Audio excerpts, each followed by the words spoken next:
Ketika kapal selam Nanggala 402 hilang tanpa signal radar untuk rescuer, para tim pencari dan penyelamat tidak bisa mendeteksinya. Kemungkinan terburuk kapal ini mati mesin, blackout, sehingga crack under pressure, terkoyak di bawah tekanan. Oh ya, tim Lapangan Mahakarya telah berkontribusi banyak membantu Basarnas terus mencari lokasi kapal selam Nanggala. Setiap 2 jam saya mendapatkan laporan langsung setiap saat dengan harap-harap cemas. Putra bangsa terbaik dalam kapal selam tua harus dapat diselamatkan dan ditemukan. Akhirnya diketemukan. Kapal selam tersebut terbelah, crack di bawah tekanan. Innalillahi wa inna ilaihi rajiun. Gugur 53 kesatria laut dalam menjalankan tugas negara. Ini sebuah tamparan. Ini no joking, bukan barang candaan. Karena ada 2 hal langsung kita sebagai orang awam bertanya atas apa yang terjadi. Pertama adalah Panglima TNI dan Kasal mesti mengklarifikasi 2 hal: kelebihan muatan dan lokasi latihan. Jurnalis The Drive Thomas Newdick mengutip Combat Fleets of the World edisi tahun 93 yang mengatakan biasanya submarine tipe Nanggala berkapasitas hanya 34 personel. Kedua, Laut Utara Bali berkategori palung laut. Kedalamannya hingga 700 sampai 1300 meter. Semakin ke timur, semakin dalam.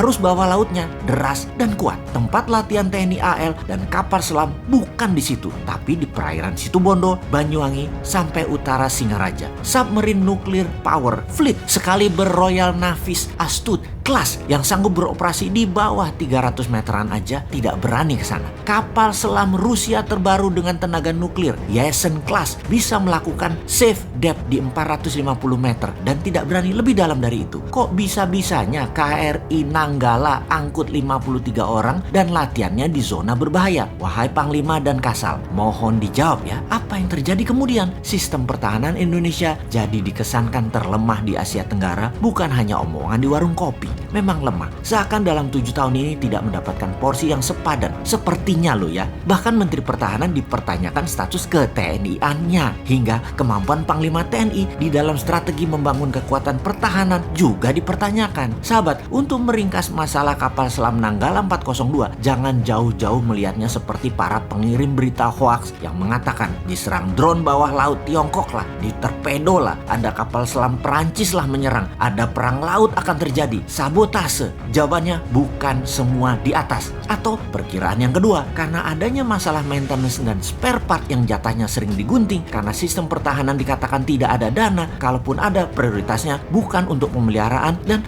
masalah lain lagi yaitu sangat banyak dugaan korupsinya dalam urusan alat utama sistem pertahanan alutsista ini. Akibatnya Nanggala blackout, tak bisa baca arah, dan macam-macam yang berakibat kecelakaan tersebut. Jadi kalau diringkas dugaan kedua, lemahnya pertahanan kita karena unsur korupsi di departemen dan lembaga terkait, jadi semua ini ya harus dibongkar. Kesimpulan sepihak versi 2 adalah korupsi membunuh putra bangsa terbaik. Kedepan, kalau Anda benar-benar NKRI garis lurus wahai pejabat, tebas masalah korupsi itu. Kita kembali ke topik awal. Dunia pertahanan itu memang tidak ada wujud nyatanya. Seakan-akan sepi terlihat, baru dibutuhkan atau dianggap penting ketika kapal perang negara lain manuver masuk ke Indonesia. Di sana baru kita lihat apakah kita bisa antisipasi atau bahkan bisa menyerang balik, atau diam saja karena nggak bisa apa-apa. Misalnya Australia dari Port of Darwin mengirim jet tempurnya lewat Christmas Island menyerang Jakarta dalam 30 menit. Bisakah diintercept serangan tersebut?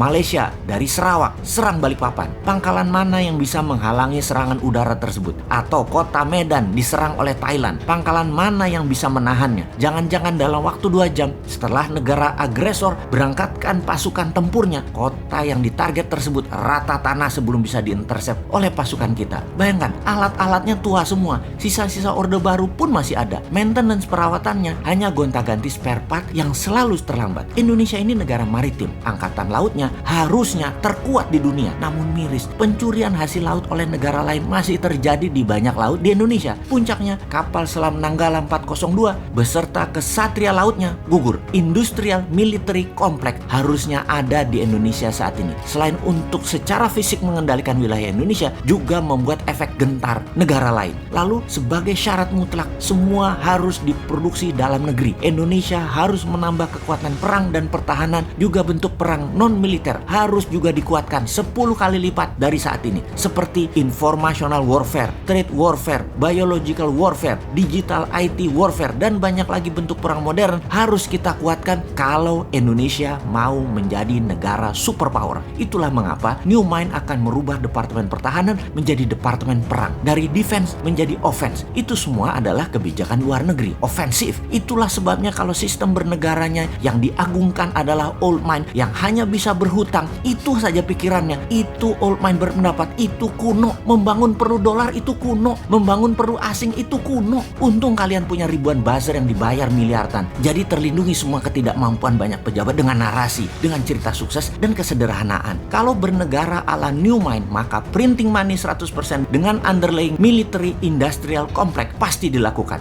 Membangun mesin perlindungan negara seperti tank, kapal selam, kapal frigat, kapal laut, mungkin sampai kapal induk, hingga sistem radar, komunikasi satelit sendiri. Gelontorkan saja 500 triliun setahun pakai printing money dengan syarat bahan bakunya harus 100% Indonesia. Dan bagi New Mind itu pasti akan dilakukan. Walau awalnya trial error, ya nggak apa-apa. Setahun 2 tahun pertama mungkin yang benar-benar jadi hanya 40%. Namun di tahun ke-10, bayangkan kekuatan Indonesia saat ini. Dan bayangkan apa yang terjadi di tahun 2045 nanti. Kalau New Mind mah mulai sekarang, kalau Old Mind mah nggak tahu.